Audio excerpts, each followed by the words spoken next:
Este é o canal Caminhos do Pensamento. Meu nome é Rafael. E aí, pessoal, tudo bem? Sobre a guerra na Ucrânia, que é um assunto que não sai dos noticiários, portanto continua atual. Temos que pensar quem somos nós. Será que nós somos o Estado que nos domina?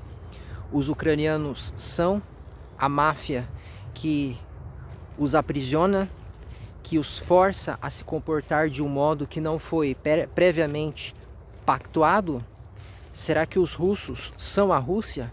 Eles são responsáveis pelos atos praticados por esses homens armados que não foram contratados e que não contrataram, mas pelo contrário são comandados por um ditador, uma pessoa que se arroga no direito de mandar na vida dos outros, ainda que supostamente legitimado por uma eleição. Eleição essa que não veio de regras que foram acordadas pelos indivíduos que moram naquele território e que podem participar dessa votação e, portanto, não tem legitimidade para gerar um suposto representante.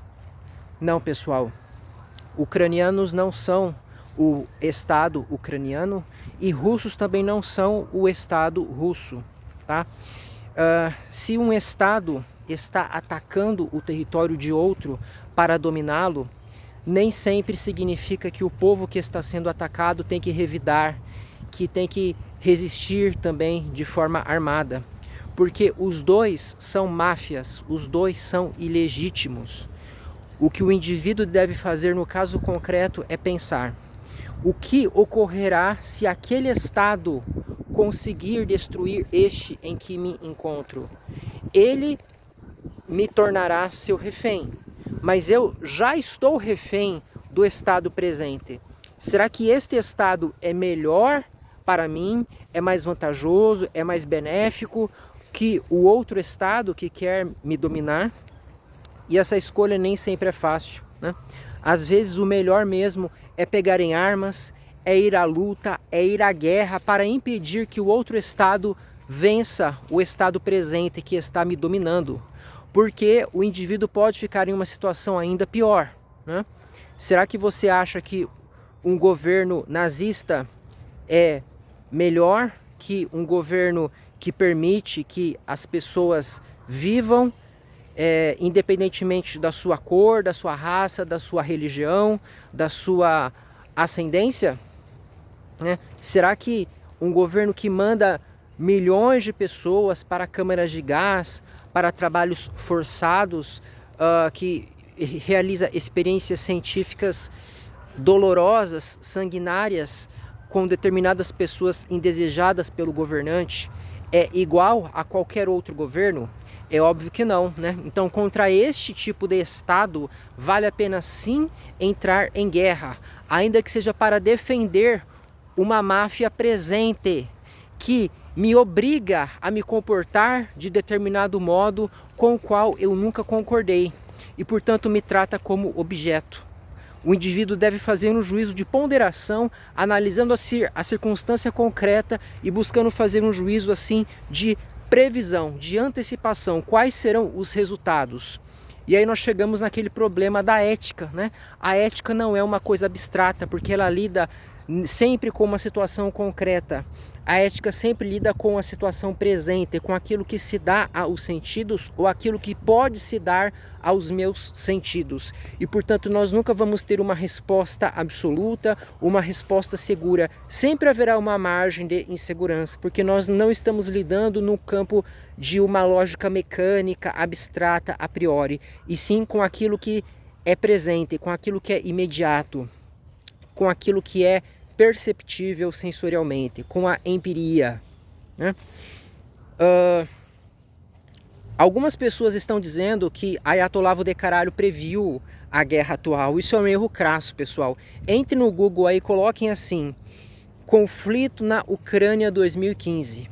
Vocês verão o contexto em que Ayatollah falou aquelas coisas. Ele estava falando que haveria uma guerra, ou era provável que houvesse uma invasão, né, da Ucrânia por parte da Rússia, mas falando daquele conflito lá atrás, pessoal. Então, de fato, se a gente for julgar se ele errou ou acertou, ele de fato errou, né? Porque aquele conflito passou, depois nós tivemos um outro desdobramento lá atrás e em outro contexto houve sim essa invasão, né? Mas não com aquele objetivo, daquela forma em que ele falou, pessoal, tá? Ele nem disse que haveria de fato a invasão, mas que era provável que ocorresse, que ele achava que ocorreria, tá? Ele não marcou dizendo haverá a invasão. Isso aí é igual certas profecias, né, dos livros sagrados, que são genéricas, não tem uma data precisa, podem ser interpretadas às vezes alegoricamente, às vezes tem certas condicionais, né? E aí a profecia acaba acontecendo, mas não porque realmente houve uma previsão, né? Aquilo que foi descrito acaba acontecendo porque depois de séculos, depois às vezes de milênios, acaba acontecendo algo similar àquilo que foi escrito. Aí alguém pega aquela parte e fala, olha aí, aquilo já havia sido previsto, mas na verdade não foi nada disso, né? Foi algo meramente humano, algo que qualquer um é capaz de fazer sem nenhum tipo de poder sobrenatural. Então, pessoal, a gente tem que pensar assim, né? Quando ocorre uma guerra, quem sou eu? Né? Qual é a minha condição? Qual é o benefício que eu terei se eu ficar neste local, se eu resistir, se eu fugir? E não tem uma resposta pronta para isso. O indivíduo sempre está às voltas com essa angústia racionalista, né? Ele vai precisar tomar uma escolha, ele nunca vai conseguir deixar de agir, e sempre que ele agir, ele estará se baseando em determinadas premissas, porque ele não é um ser apenas instintivo, sensível, ele é um ser racional, reflexivo, que se pauta em conceitos lógicos, sempre.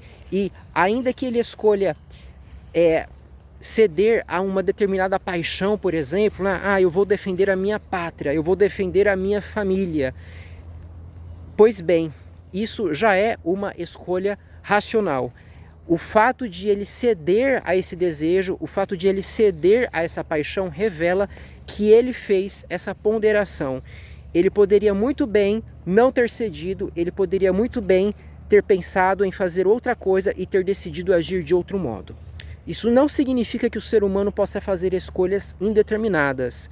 O que eu estou dizendo é que a escolha que ele fez não era necessária de acordo com a circunstância concreta, tá? Aquilo que fez com que ele escolhesse de fato ir para a guerra, ou fugir, ou tomar alguma outra decisão, é um fator real que realmente conduziu o indivíduo naquela direção. Existe uma causa para a escolha do indivíduo. Essa escolha dele não é livre no sentido metafísico, mas ela está sim integrada em uma cadeia de causas e efeitos, ainda que eles não sejam visíveis, ainda que eles não sejam aparentes, né? Essas causas, elas podem não ser aparentes, elas podem ser invisíveis, elas podem ser de um outro âmbito, elas podem vir de uma realidade que não é perceptível sensorialmente. Mas a escolha do indivíduo no plano da empiria não era algo visto como necessário, não era algo matematicamente previsível, tá?